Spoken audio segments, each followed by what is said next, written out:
አርእስተ ዜና ጠቅላይ ምክር ቤቱ ህዝበ ሙስሊሙ ረመዳንን ሸሪዓው በሚያዘው መንገድ እንዲቀበለው ጠየቀ። በ3 ዓመት ብቻ ከ20 ሺህ በላይ የሆኑ ወገኖች ወደ እስልምና እንዲቀላቀሉ አድርገናል ሲል ኢማን እስላማዊ ማህበር አስታወቀ። የኢንፋቅ ካፕ የፍጻሜ ጨዋታ በደመቀ ሁኔታ ተከናወነ። ኢራን በዛቻና ማስፈራሪያ እጅ መስጠት አይታሰብም አለች። ታሊባን አሜሪካን አስጠነቀቀች።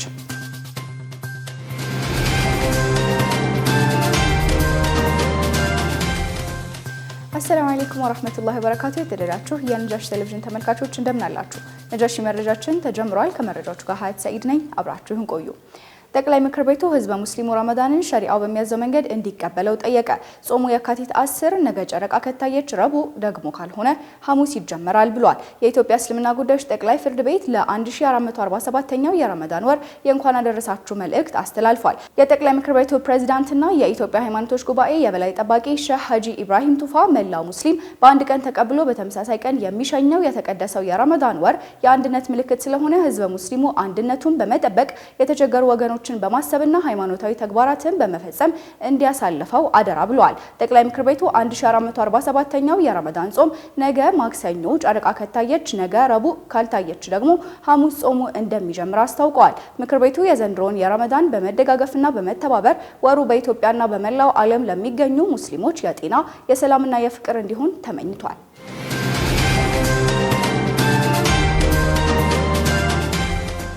በ3 ዓመት ብቻ ከ20 ሺህ በላይ የሆኑ ወገኖች ወደ እስልምና እንዲቀላቀሉ አድርገናል ሲል ኢማን እስላማዊ ማህበር አስታወቀ።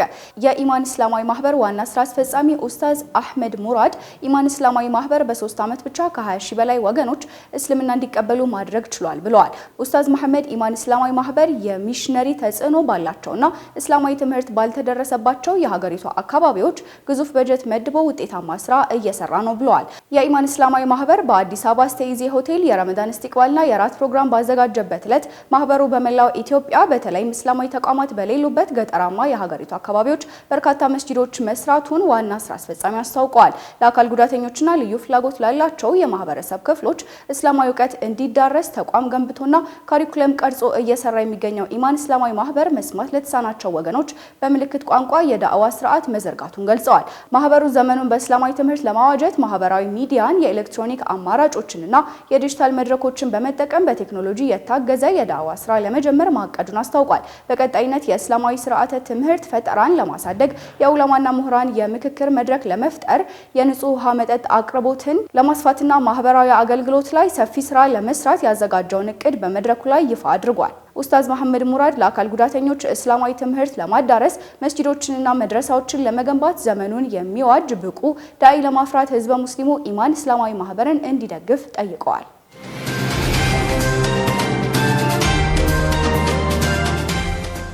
የየሲር ለና በጎ አድራጎት ድርጅት ለ1000 ወገኖች የረመዳን አስቤዛ ድጋፍ አደረገ። የእዝነት ወር የሆነው የ1447ኛው የረመዳን ጾም መቃረቡን ተከትሎ የየሲር ለና የበጎ አድራጎት ድርጅት የተለመደውን የሰብአዊነት ድጋፍ ማድረጉ ተገልጿል። ድርጅቱ በማህበራዊ ሚዲያና በደጋግ ኢትዮጵያውያን አማካኝነት ባሰባሰበው ገቢ 1000 ለሚሆኑ አቅመ ደካሞች ረመዳንን ያለ ስጋት ጾመው እንዲያሳልፉ የሚያስችል የአስቤዛ ድጋፍ አበርክቷል። ድርጅቱ በቅዳሜ ዕለት በሱመያ ሁለተኛ ደረጃ ትምህርት ቤት ባከናወነው መርሃ ግብር ላይ የአዲስ አበባ እስልምና ጉዳዮች ከፍተኛ ምክር ቤት የስራ ኃላፊዎች፣ የድርጅቱ አመራሮች፣ የሃይማኖት አባቶችና ድጋፍ የተደረገላቸው ወገኖች መገኘታቸው ተገልጿል። የየሲር ለና በጎ አድራጎት ድርጅት በአሁኑ ወቅት በቀጥታ ድጋፍ የሚያደርግላቸው የቤተሰቦቹ ቁጥር ብዛት 1700 መድረሱ ተነግሯል። በተጨማሪም በገጠሪቱ የሀገራችን ክፍሎች የንጹህ መጠጥ ውሃ ችግርን በመቅረፍ በ100 ሺህ ለሚቆጠሩ ወገኖች ተጠቃሚ እንዲሆኑ ተጨባጭ ስራ መስራቱም ተገልጿል። የየሲር ለና በጎ አድራጎት ድርጅት በቀጣይ ወገኖችን ከተረጂነት አላቆ ቋሚ የስራ ዕድል ለመፍጠር የሚችሉበትን ሁኔታ ትኩረት አድርጎ እየሰራ እንደሆነ በመርሃ ግብሩ ላይ ተጠቅሷል።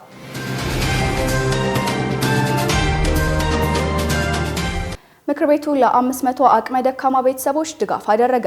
የአዲስ አበባ እስልምና ጉዳዮች ከፍተኛ ምክር ቤት ከዲያኔት ፋውንዴሽን ጋር በመተባበር ለ500 አቅመ ደካማ ቤተሰቦች የአስቤዛ ድጋፍ ማድረጉ ተገልጿል። የእዝነትና የመረዳዳት ወር የሆነው ረመዳንን ምክንያት በማድረግ የአዲስ አበባ እስልምና ጉዳዮች ከፍተኛ ምክር ቤት ከበጎ አድራጎት ድርጅቶች ጋር በመተባበር ሰብአዊ ድጋፉን አጠናክሮ እንደሚቀጥል አስታውቋል። ምክር ቤቱ በረያን መስጂድ ባከናወነው መርሃ ግብር ከሁሉም የከተማዋ ክፍለ ከተሞች ለተውጣጡ 500 ለሚሆኑ አቅመ ደካማ ቤተሰቦች የአስቤዛ ድጋፍን አበርክቷል። ድጋፉ ለእያንዳንዱ ቤተሰብ ሩዝ፣ ስኳር፣ ባቄላና 3 ሊትር ዘይት ያካተተ ሲሆን በአጠቃላይ አንድ ፓኬጅ 20 ኪሎ ግራም የሚመዝን መሆኑን የአዲስ አበባ እስልምና ጉዳዮች ከፍተኛ ምክር ቤት የተቋማትና የማህበራት አስተዳደር ዳይሬክቶሬት ዳይሬክተር ሼህ ሙዘፈር አህመድ ተናግረዋል። በድጋፍ መርሃ ግብሩ ላይ የተካተቱት ባላቸው የሞተባቸውና አቅመ ደካማ መስማት የተሳናቸው መሳኪኖች መሆናቸው ዳይሬክተሩ ገልጸዋል። ምክር ቤቱ ባለፈው ዓመት 47 ሚሊዮን ብር የሚገመት የአስቤዛ ድጋፍ ማድረጉ ዳይሬክተሩ አስታውቋል። ምክር ቤቱ ዘንድሮም ይህንን ተግባር አጠናክሮ እንደሚቀጥልና ወገኖቻችን ረመዳንን በደስታና ያለ ችግር እንዲያሳልፉ ለማድረግም ሁሉም የበኩሉን እገዛ እንዲያደርግ ጥሪ አቅርበዋል።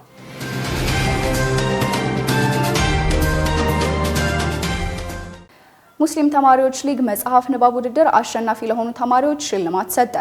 ሙስሊም ተማሪዎች ሊግ ከኢትዮጵያ እስልምና ጉዳዮች ጠቅላይ ምክር ቤትና ከቱርክ ተራድኦ ድርጅቶች ጋር በመተባበር በመጽሐፍ ንባብ ውድድር አሸናፊ ለሆኑ ተማሪዎች የገንዘብ ሽልማትን አበርክቷል። በመጽሐፍ ንባብ ውድድሩ ከ200 በላይ ኢትዮጵያውያን ሙስሊም ተማሪዎች የተሳተፉ ሲሆን በውድድሩ ጥሩ ውጤት ላመጡ 21 ተማሪዎች 100 የአሜሪካን ዶላር ሽልማት አበርክቷል። በውድድሩ አንደኛ ለወጣው የ$100፣ ሁለተኛ ለወጣችው $750 እና ሶስተኛ ለወጣው የ$500 የገንዘብ ሽልማት አበርክቷል። የኢትዮጵያ ሙስሊም ተማሪዎች ሊግ ባዘጋጀው የመጽሐፍ ሽልማት መዝጊያ ፕሮግራም ላይ ሙስሊም ተማሪዎችን ለማበረታታት እንዲህ አይነት ስራዎች በቀጣይነት እንደሚሰሩ አስታውቋል። በሽልማት ስነ ስርዓቱ ላይ የኢትዮጵያ እስልምና ጉዳዮች ጠቅላይ ምክር ቤት ፕሬዝዳንት ሀጂ ኢብራሂም ቱፋን ጨምሮ በርካታ ተጋባዥ እንግዶች ተገኝተዋል።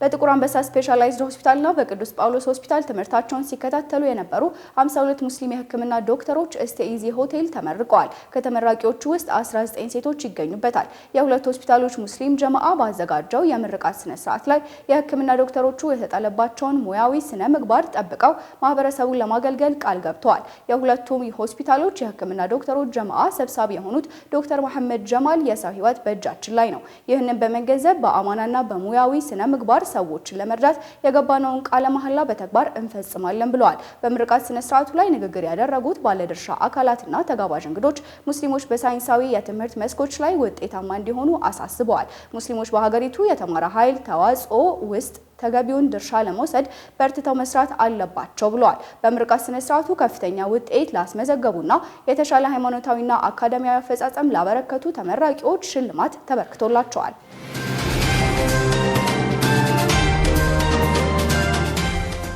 የኢንፋክ ካፕ የእግር ኳስ ውድድር በደመቀ ስነ ስርዓት ፍጻሜውን አግኝቷል። በሸገር ከተማ የመና አብቹ ክፍለ ከተማና የሱሉልታ ክፍለ ከተማ እስልምና ጉዳዮች ምክር ቤት ከኢንፋቅ የልማትና መረዳጃ ማህበር ጋር በመተባበር ያዘጋጀው ስፖርታዊ ውድድር መሆኑ በመርሃ ግብሩ ላይ ተገልጿል። ውድድሩ ከስፖርታዊ ይዘቱ ባለፈ ወጣቶችን በስነ ምግባርና በእምነት ለማነጽ ያለመ እንደነበር ተገልጿል። ባለፉት 5 ወራት ውስጥ በ9 መስጂዶች መካከል ሲካሄድ የቆየው ኢንፋቅ ካፕ የስፖርት ውድድር ከ300 በላይ ሙስሊሞች ወጣቶች በአንድ ጥላ ስር ማሰባሰብ መቻሉም ተነግሯል። በፍትህ መስጂድና በህያት መስጂድ መካከል የተደረገው የፍጻሜ ጨዋታ በህያት መስጂድ አሸናፊነት በከፍተኛ የወንድማማችነት መንፈስ ተጠናቋል። በሌላ በኩል ልዩ ትኩረት የሳበውና ታዳሚውን ያስደሰተው የኢማሞችና የኡስታዞች የሩጫ ውድድር ሲሆን በዚህም ሀያት ቁጥር 2 መስጂድ ሙአዚን የሆኑት ኡስታዝ ሱሌማን የአሸናፊነት ሜዳሊያውን ወስደዋል። በመርሃ ግብሩ ላይ በእንግድነት የተገኙት ኡስታዝ አህመድ ዲን ጀበል በበኩላቸው በእስልምና አስተምህሮት ውስጥ ወጣቶች ያላቸውን ከፍተኛ ቦታና ወጣትነት በአግባቡ የመጠቀምን አስፈላጊነት በሚመለከት ሰፋ ያለ መልእክት አስተላልፈዋል።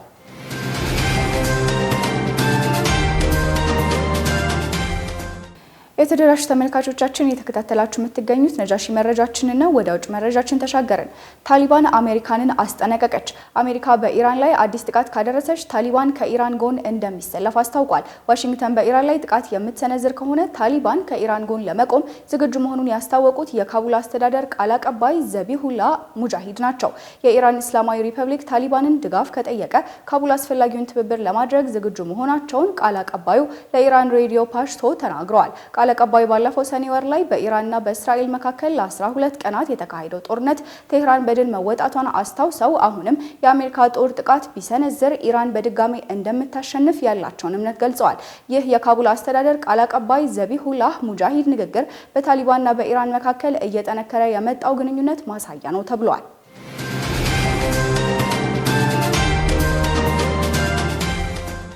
ኢራን በዛቻና ማስፈራሪያ እጅ መስጠት አይታሰብም አለች።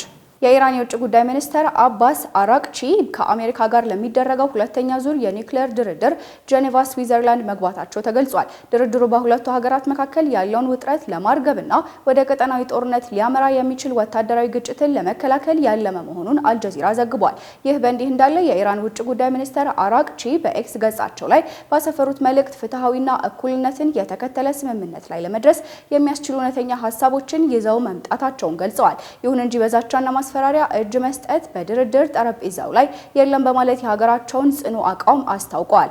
አራቅቺ ከዓለም አቀፉ የአቶሚክ ኢነርጂ ኤጀንሲ ኃላፊ ራፋኤል ግሮሲ ጋር ጥልቅ የቴክኒክ ውይይት እንደሚያደርጉ በድርድሩ ይጠበቃል ተብሏል። በተለይም ባለፈው ሰኔ ወር በነበረው የ12 ቀናት ጦርነት ወቅት ጥቃት የደረሰባቸውን የኒውክሌር ተቋማት ለመጎብኘት ኤጀንሲው ላቀረበው ጥያቄ አራቅቺ ምላሽ ይሰጣሉ ተብሎ ይጠበቃል። አሜሪካን በመወከል የፕሬዝዳንት ትራምፕ ልዩ መልእክተኛ ስቲቭ ዊትኮፍና ጃሬድ ኩሽነር በድርድሩ ላይ ይሳተፋሉ ተብሏል። ከዚህ በፊት ኢራን የኒውክሌር ማበልጸግ ስራዋን ሙሉ በሙሉ እንድታቆም የቀረበላትን ጥያቄ ውድቅ ማድረጓና ሚሳኤል ፕሮግራሟን ቢሆን ለድርድር የማይቀርብ ቀይ መስመር መሆኑን ማሳወቋ ይታወሳል። ምንም እንኳን ሁለቱም ወገኖች ለንግግር ቢቀመጡም የአሜሪካ ከፍተኛ ጫና ፖሊሲና የኢራን የመከላከል አቋም ድርድሩን ፈታኝ ሊያደርገው እንደሚችል ስጋቶች አሉ። በሌላ በኩል በጄኔቫ የዩክሬንና የሩሲያ ጦርነት ለማቆም የሚረዱ የዲፕሎማሲ ጥረቶችም በትይዩ እንደሚካሄዱ ታውቋል።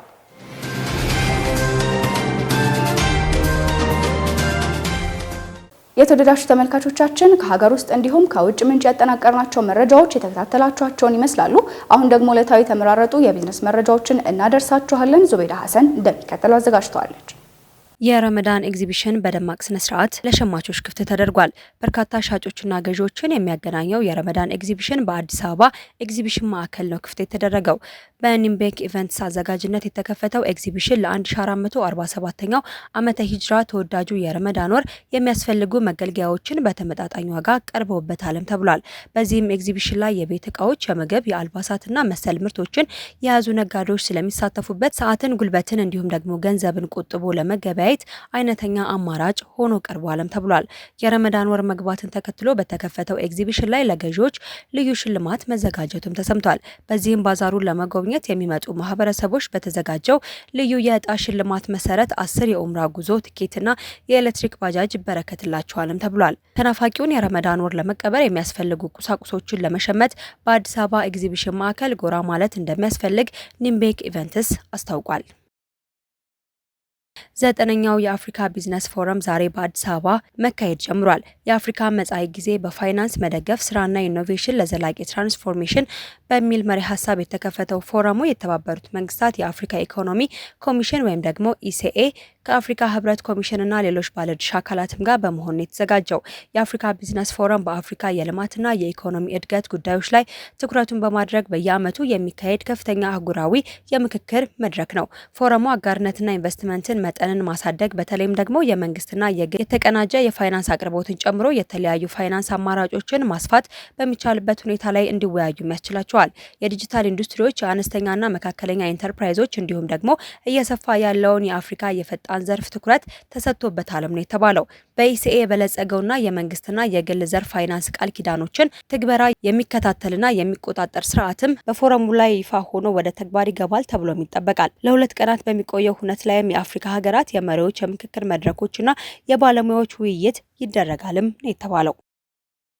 በጉራጌ ዞን በበጀት ዓመቱ ባለፉት ወራት ከ2.6 ቢሊዮን ብር በላይ ገቢ መሰብሰብ መቻሉን የዞኑ ገቢዎች መምሪያ አስታውቋል። የመምሪያው ኃላፊ የሆኑት አቶ ሚን አወር ሀያቱ ለኢዜአ እንደተናገሩት ባለፉት 7 ወራት በዞኑ ማህበራዊና ኢኮኖሚያዊ የልማት ስራዎችን በራስ አቅም ማከናወን የሚያስችል ገቢ ለመሰብሰብ ጥረት ተደርጓል ብለዋል። በዚህም ከማዘጋጃ ቤትና ከመደበኛ የገቢ ምንጮች 2 ቢሊዮን 625 ሚሊዮን ብር በላይ ገቢ መሰብሰቡን ጠቅሰው አፈጻጸሙም ካለፈው ዓመት ተመሳሳይ ወቅት ጋር ሲነጻጸር 5% ብልጫ እንዳለውም ተናግረዋል። ያለ ንግድ ፈቃድ ሲሰሩ የነበሩ ነጋዴዎች ወደ ህጋዊ የንግድ መስመር የማስገባት ስራ፣ የደረሰኝ ቁጥጥርና በህገ ወጥ የንግድ እንቅስቃሴ ላይ እርምጃዎች መወሰዳቸውንም ገልጸዋል። በዚህም 1500 ነጋዴዎች ወደ ህጋዊ የግብር ከፋይ መረብ እንዲገቡ መደረጉን ጠቁሞ በበጀት ዓመቱ 4.2 ቢሊዮን ብር ገቢ ለመሰብሰብ ታቅዶ እየተሰራ ይገኛል ብለዋል።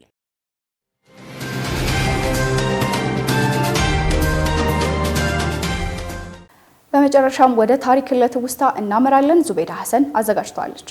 ወቅቱ እንደ ፈረንጆቹ ዘመን አቆጣጠር 1543 የካቲት 21 ነው አህመድ ኢብን ኢብራሂም አልጋዚ ወይም ደግሞ አህመድ ግራኝ የሞቱበት ዕለት። በዛሬው ታሪክ ለትውስታ መሰናዷችን በጀግንነታቸው ከሀገራችን አልፎ በዓለም ላይ ስለሚታወቁት የአዳል ኢማምና ጄኔራል ላነሳው ድጃለሁ። ሳሂብ አልፋቲህ ወይም ደግሞ አሸናፊ ወይም ድል አድራጊ እንዲሁም ደግሞ ኢማም አህመድ በመባል የሚታወቁት አህመድ ኢብን ኢብራሂም አልጋዚ የኢትዮጵያ ንጉሠ ነገሥት ልብነ ድንግልን በማሸነፍ የአዳል ኢማምና ጄኔራል ሆነው አገልግለዋል። በቆይታቸውም የኢትዮጵያን ደጋማ አካባቢዎች ከፍተኛ ወረራ በመምራት የአዳል ግዛትን አስተዳድረዋል። በሶማሊኛ ቋንቋ ጉሬ በአማርኛ ደግሞ ግራኝ በሚል ቅጽል ስማቸው የሚታወቁት የአዳል ኢማምና ጄኔራል በኢትዮጵያ አዳል ጦርነት ወቅት 3/4ኛውን የኢትዮጵያን ክፍል በአዳል የሙስሊም መንግስት ኃይል ስር እንዲሆን በማድረግ ታሪክ ሰርተዋል። ኢማም አህመድ ወታደሮቹን ለማሰልጠን የኦቶማን ኢምፓየር ወታደራዊ ዘዴዎችን ይጠቀሙ እንደነበረም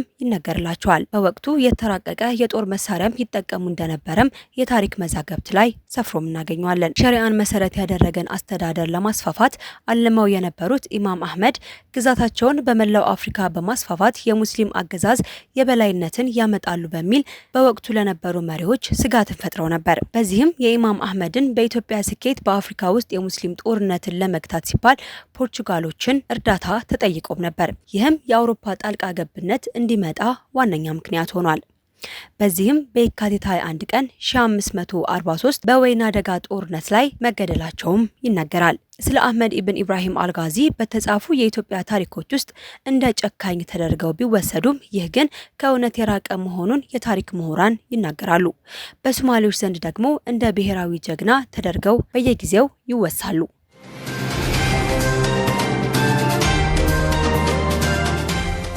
የተደራሽ ተመልካቾቻችን ለሰዓቱ ያጠናቀርናቸው መረጃዎች የተከታተላችኋቸውን ይመስሉ ነበር። መረጃዎችን ያደረስኳችሁ እኔ ሀያት ሰኢድ ነበርኩኝ። ወሰላሙ አለይኩም ወራህመቱላሂ ወበረካቱ።